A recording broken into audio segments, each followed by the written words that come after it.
দেখো বন্ধুরা, আজ সোমবার আর আজ তো একাদশী সবাই জানো। তো একাদশীর লাঞ্চ মেনু তোমাদের সাথে শেয়ার করছি।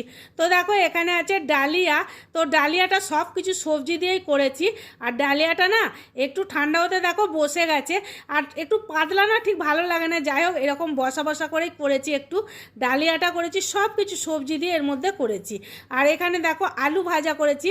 আর আলু ভাজা বেগুন ভাজা এইসব দিয়েই তো ভালো লাগে, তাই না বলো তো।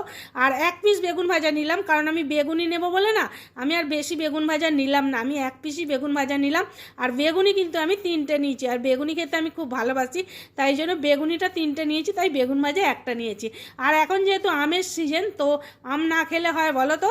আর এখানে দেখো আম কেটে নিয়েছি। তো 2 পিস মানে আম নিয়েছি, আঁটিটা আর নিইনি, দুটো মানে আমের চোগলা নিয়ে নিয়েছি।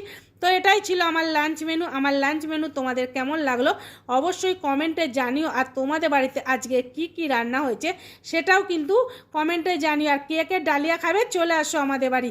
চলো টাটা, সবাই ভালো থেকো, সুস্থ থেকো।